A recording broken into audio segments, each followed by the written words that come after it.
Hey there, welcome to the kitchen. Let's make some beef jerky.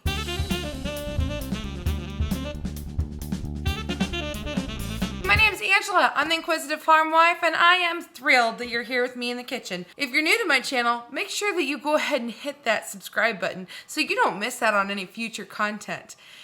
And if you enjoy what you see today, make sure you share this out with your friends, because this is a recipe that everyone is gonna want to have. I was at our local grocery, which is Walmart, and I happened to go by the meat section, which I hardly ever do anymore because we have started growing our own beef. But I happened to come across and I saw the old yellow sticker, you know, the discount rack.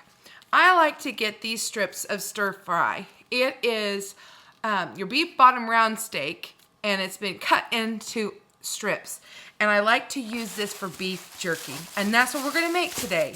A Dr. Pepper jalapeno beef jerky recipe. I like to get these because it just makes it more convenient. You absolutely can get a bigger cut of meat, slice it down thin, and make it from scratch.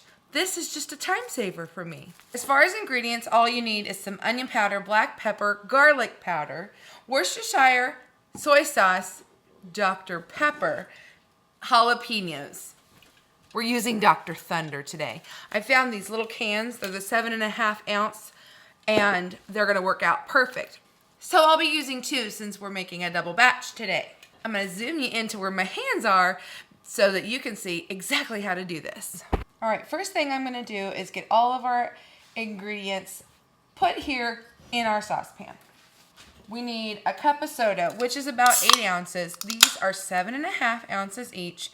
And this is going to be perfectly fine because one single recipe can do up to 1.5 pounds of your meat. Like I said, we're doubling today, but I am going to do my best to get this recipe written up and linked below for you so that you don't have to worry about following along. But just in case, I'm going to tell you every step of the way. Next is your Worcestershire sauce. Worcestershire. For a single batch, you'll need 1 tablespoon.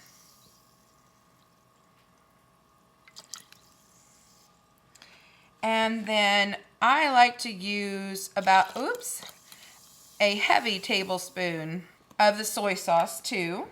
We'll use a tablespoon of salt.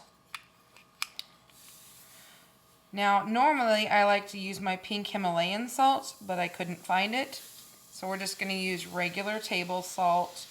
I know this isn't going to last very long, so I'm not worried about how it's preserved because it won't last but a few days here. It's almost planting season, and this would be a perfect snack for hubby to take with him out in the field. 2 teaspoons of onion powder.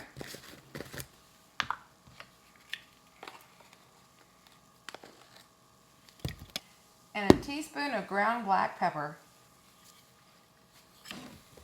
I'm going to whisk this up. And then we're going to take it to the stovetop to start warming up. I'm going to put this on a fairly high heat just to get started. The next thing we need 2 medium jalapenos. These are 2 very large jalapenos, but because we're doubling it, I figure this will be about perfect. And I'm going to go ahead and cut these up, and we're going to include the seeds and all. Basically, all I'm going to do is cut off that stem.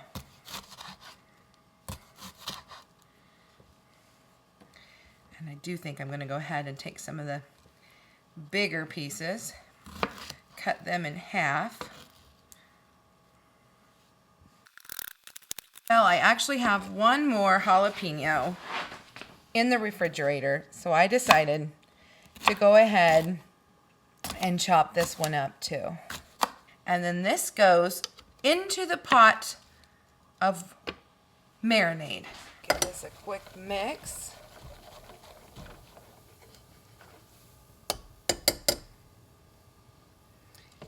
Next, we're gonna throw in all the jalapenos and the seeds into our pot.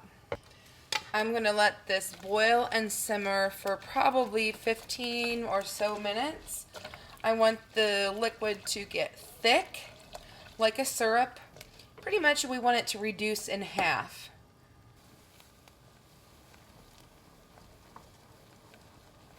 Okay, we have pretty much reduced this. I don't know if you can tell from the video, but this is kind of a thicker syrup.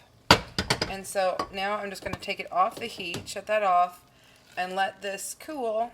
It has been at least an hour, and this has gotten cooler. It has thickened, and now all we need to do, put this in a bag and let it sit for up to 72 hours in the fridge. Got myself a Ziploc bag.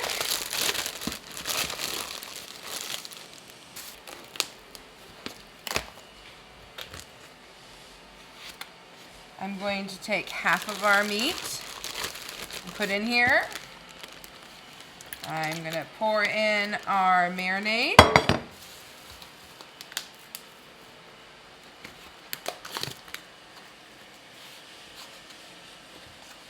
I'm going to put the other half of the meat in here.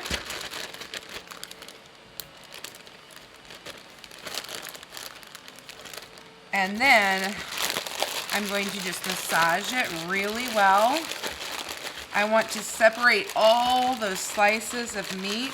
If you want to take the time to individually separate them before you put them in the bag, absolutely, go for it. Do it. But my plan is every few hours, I'm going to come in here, I'm going to pull it out of the refrigerator, I'm going to mix it up, and then I'm going to put it back in, and I'll just keep repeating that every few hours. And that should separate all these pieces. I think I've got them fairly good now, but by the time I keep working with this, I'm going to let this set the rest of today, all night, and probably most of tomorrow too. And that's it for this step. We are downstairs now, ready to start the next project for our beef jerky. Oh, my husband is so excited about this. So now what you want to do is nice clean hands. You're going to start pulling these strips out. These have been a good 48 hours marinating, and there really isn't much marinade to blot off. Depending on how you made it, it will have more or less of the juices. I do encourage you to go ahead and do the separate pieces when you go to put them in the bag, because I can see I've got some that just still stuck together, and so like this whole side is not gonna have any of the marinade on it, so that's a bit of a disappointment. And what I'm doing here is I'm just gonna lay these out on the paper towel here. See, these were stuck really close together, and so only the one side got marinated. It'll be okay. This is just for personal consumption. This is just gonna be a nice little snack for the farmer while he's working in the field. He'll enjoy it, he'll appreciate it. The one thing I like about getting this kind of meat is it is super thin, so it shouldn't take as long to dehydrate. So I'll just kind of, I've got this double layered here, and give this a good pat.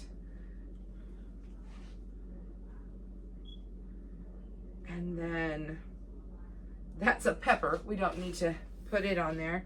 So then I will take and I'll lay these pieces out on my trays. And I will meet you back when I am ready to start the dehydrator. Okay, so here we are over at the dehydrator. And I've decided to choose the middle for the best airflow. We're going to turn it on. Oops.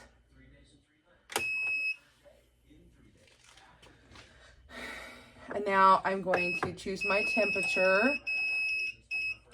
Oop. And this one goes all the way up to 160. So I'm going to turn that on. And then this is starting at 7 hours. I'm going to go ahead and do 10 hours. And I'm going to check it. I should, if things go well today, I should be checking this at the 6 and 8 hour mark. So we're going to let this go and get our beef jerky made. Because I know how this goes, and some of you are going to be asking me. Okay, I went to this book. I love this book as a reference.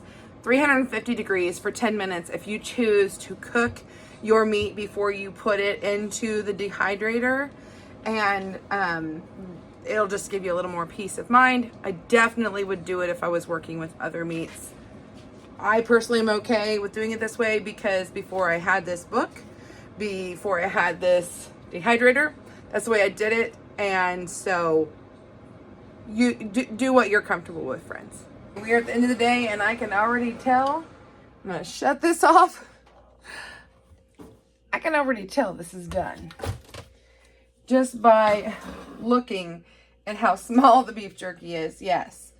So there is very little flexibility left to it. It is done. It's honestly probably overdone for the way my husband would like it. But my day got away from me. I'll be truthful about it. And all we're going to do is we're going to stick it in a Ziploc bag. And then if we're going to eat it in the next couple days, I'll just leave it on the counter. Otherwise, I put it in the fridge and it'll last, well, until they eat it. So I would say at least a week.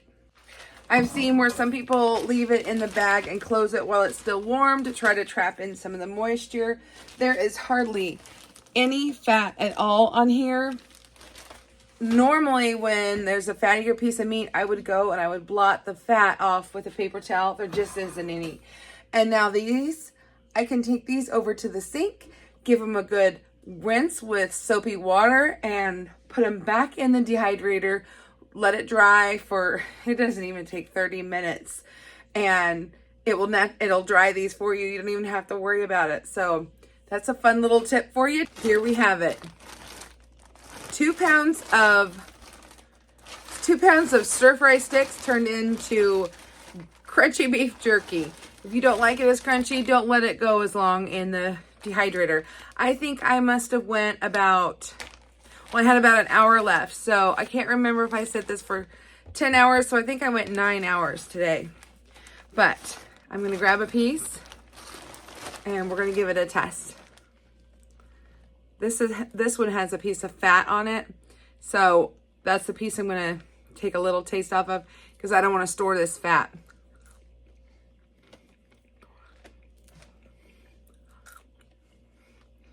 It's not overly hot. This is going to be a dog treat.